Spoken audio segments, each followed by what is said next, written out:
Assalamualaikum warahmatullahi wabarakatuh. Perkenalkan, nama saya Antos Alafia Ansori dari kelas NR3. Di sini saya akan sedikit memaparkan mengenai otak manusia. Yang pertama, pengertian otak. Otak adalah salah satu organ terpenting pada tubuh manusia yang merupakan pusat dari sistem syaraf.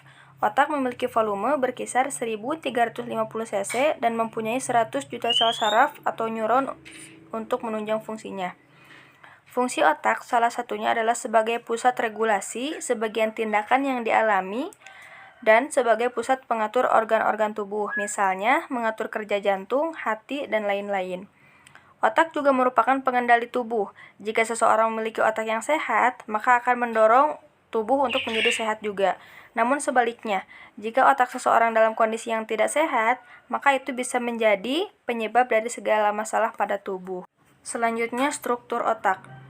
Otak manusia terbentuk atas dua sel, yaitu glia dan neuron. Glia adalah sel yang melindungi neuron atau bisa disebut dengan sel pelapis neuron. Sedangkan neuron merupakan sel saraf yang membawa segala informasi yang dibutuhkan dari tubuh ke otak. Neuron membawa informasi tersebut dalam bentuk potensial aksi. Antara neuron yang satu dengan yang lain saling terkait sehingga dapat diibaratkan sebagai rantai yang tak pernah terputus. Neuron yang satu akan membawa informasi berupa potensial aksi ke neuron yang lainnya dengan turut serta membawa bahan kimia yang disebut dengan neurotransmitter. Neurotransmitter ini dibawa dan dikirimkan melalui sinapsis atau suatu celah antara neuron. Manusia atau bahkan makhluk hidup yang lain memiliki ratusan bahkan jutaan neuron yang saling terkait untuk membawa segala macam informasi ke otak. Selanjutnya, bagian-bagian otak. Secara umum, otak terbagi menjadi 4 bagian, yaitu otak besar atau cerebrum, otak kecil atau cerebellum, batang otak atau disebut juga brainstem, dan sistem limbik. Namun, dalam bagian besar tersebut masih terbagi lagi menjadi bagian-bagian kecil. Berikut penjelasannya. 1. Otak besar atau cerebrum. Sesuai dengan namanya, yaitu otak besar merupakan bagian yang terbesar pada otak. Otak besar merupakan bagian yang membedakan antara otak manusia dan otak binatang. Dengan otak besar, manusia mampu berpikir, mengendalikan pikiran, mengingat, dan bahkan berbicara. Kecerdasan seseorang juga turut diukur berdasarkan kemampuan otak besar. Otak besar menjadi beberapa bagian, yaitu yang pertama, lobus frontal, yaitu bagian otak besar yang menduduki bagian terdepan dari struktur otak besar. Lobus frontal memiliki hubungan dengan perilaku manusia seperti kemampuan bergerak, kognitif, perencanaan, penyelesaian masalah, kreativitas, pusat kontrol perasaan, seks, dan kemampuan berbahasa. Yang kedua, lobus varietal adalah bagian otak besar yang berada di tengah. Lobus varietal berhubungan dengan proses sensorik tubuh berupa tekanan, sentuhan, rabaan, dan lain-lain. Selanjutnya, lobus occipital.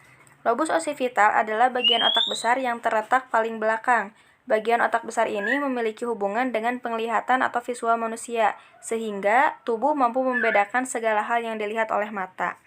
Yang terakhir, lobus temporal adalah bagian otak besar yang berada di bagian samping kiri dan kanan otak. Lobus temporal ini berhubungan dengan suara atau verbal manusia, sehingga dengan adanya lobus temporal ini, manusia dapat berbicara serta membedakan bahasa yang digunakan. Selanjutnya kita masuk ke otak kecil atau cerebellum. Otak kecil adalah salah satu bagian otak yang berada di bawah lobus occipital otak besar, tepatnya di bagian belakang kepala dan berhubungan langsung dengan leher bagian atas. Otak kecil memiliki hubungan dengan fungsi gerakan manusia seperti mengontrol gerakan manusia, mengontrol gerakan koordinasi antar otot, mengatur keseimbangan tubuh, dan mengatur sikap dan posisi tubuh. Tanpa adanya otak kecil, gerakan manusia menjadi tidak terkoordinasi dengan baik, sehingga mengakibatkan seseorang tidak dapat menggunakan otot-ototnya untuk melakukan aktivitas. Yang ketiga, batang otak. Batang otak adalah bagian yang memiliki peran penting layaknya otak besar dan otak kecil. Batang otak berada di leher bagian atas dan memanjang hingga sampai ke sumsum tulang belakang manusia. Batang otak mengatur fungsi dasar manusia seperti mengatur proses pernapasan, proses denyut jantung, proses kerja ginjal, dan hal-hal lain yang vital bagi manusia. Oleh karena itu, di dalam medis dikenal dengan mati batang otak, yaitu suatu keadaan cederanya batang otak yang mengakibatkan orang tersebut mati secara biologis. Batang otak menjadi beberapa bagian, yaitu otak tengah atau mesencephalon. Otak tengah adalah bagian batang otak yang menjadi penghubung antara otak besar dan otak kecil. Otak tengah berhubungan dengan proses penglihatan pada manusia. Yang kedua, medula oblongata adalah titik awal dimulainya saraf yang akan menuju ke tulang belakang sehingga dilanjutkan ke seluruh tubuh manusia. Medula oblongata berhubungan dengan pengontrolan fungsi otomatis organ-organ pada manusia. Yang terakhir, pons adalah bagian batang otak yang terletak di bawah medula oblongata dan mengatur serta meneruskan segala informasi ke bagian otak yang lain. Sistem limbik. Sistem limbik adalah bagian otak yang terletak di tengah-tengah otak. Komponen sistem limbik yaitu hipotalamus, talamus, amigdala, korteks limbik, dan hipokampus.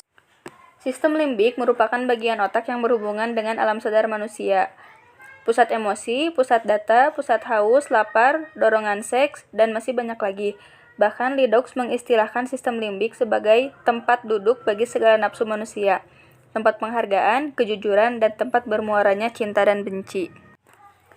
Fungsi otak sebagai pusat regulasi untuk melakukan aktivitas atau bergerak, kognisi, mampu membuat perencanaan, mampu menyelesaikan masalah, memberikan penilaian, merangsang kreativitas pada manusia, mengontrol perasaan, mengontrol perilaku yang berhubungan dengan seksual, dan juga mampu berbahasa secara umum.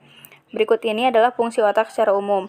1. Sebagai alat sensor terhadap perasaan, contohnya tertekan, tekanan, merespons sentuhan, dan menghasilkan rasa sakit. Yang kedua, sebagai alat untuk menerjemahkan verbal, sehingga seseorang mampu mendengar, mampu menangkap dan memaknai informasi, dan mampu menangkap bahasa dalam bentuk suara. 3. Sebagai pusat pengatur gerakan koordinasi antar otot tubuh dan pengaturan keseimbangan, sehingga seseorang akan dapat bergerak sebagaimana mestinya dan tidak terjatuh. 4. Sebagai pusat masuknya informasi visual untuk diterjemahkan dalam bentuk penglihatan yang sesuai dengan aslinya. Yang kelima, berfungsi dalam penerjemahan visual manusia, seperti menggerakkan bola mata, membesarkan atau mengecilkan pupil mata sesuai cahaya yang masuk, dan juga mengatur gerakan tubuh manusia.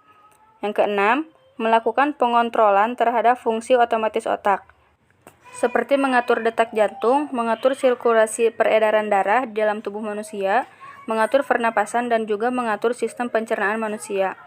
7.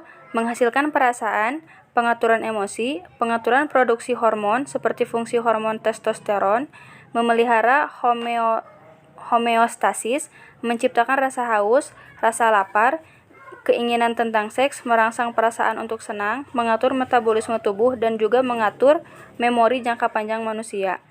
8. Sebagai penjaga tubuh, baik dalam keadaan tidur maupun terjaga. Itu tadi pemaparan mengenai otak manusia dimulai dari pengertian, struktur, bagian-bagian otak yang terdiri dari otak besar atau cerebrum, otak kecil atau cerebellum, batang otak yang juga terbagi menjadi 3 bagian yaitu otak tengah atau mesencephalon, medula oblongata, dan pons, sistem limbik, dan fungsi otak. Mudah-mudahan bermanfaat. Assalamualaikum warahmatullahi wabarakatuh.